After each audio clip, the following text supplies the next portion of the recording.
And it's also ordered, obviously, the release of all remaining Israeli hostages being held by Hamas in Gaza. It did not, I want to note, order a ceasefire. And Israel may argue that all of its actions are and continue to be within the guardrails of international law, and that it will continue its military assault as per usual. But I would say that there's no way that Israel can wind up fulfilling the provisional orders that have been mentioned, particularly with respect to the order that it has to do everything within its power to stop the killing of members of the protected group, except through a ceasefire. And I would point out that the court also reminded everybody that the order it's issuing is legally binding.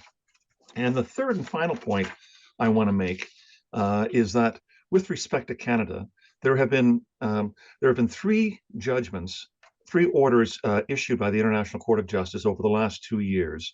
One regarding Myanmar, a second regarding Russia and Ukraine, and a third regarding Syria, where the International Court of Justice has issued provisional measures. And in each of those three cases, Canada said, we reiterate that in this case, Myanmar must comply with the ICJ's provisional measures order.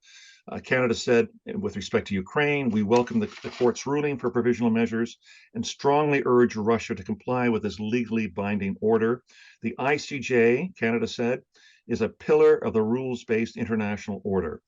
And with respect to Syria, Canada said, together with the Netherlands, we welcome this decision of the court to indicate provisional measures with respect to use of torture in Syria.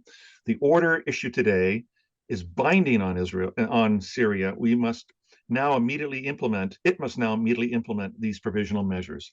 So I would call upon Canada to do exactly the same thing with respect to this order today coming from the ICJ, as it's done and agreed to with respect to Myanmar, Russia, and Syria. And the very last point I'll make is, I said that the orders are not legally binding. Sorry, they are legally binding, but there's no enforcement measurement by the ICJ itself. That will now go to the United Nations Security Council. And then the spotlight will be on the United States as whether it will issue a fourth veto with respect to a call for an immediate humanitarian ceasefire in Gaza. Recall that the last time there was a vote on this, on the 22nd of December, the vote in favor of a humanitarian ceasefire by the Security Council was 13 to 1 to 1, with the United Kingdom abstaining and the United States vetoing this. I think the pressure, hopefully in the aftermath of this ruling, will be to put the United States in a position where it has to tell its ally Israel to stop the war.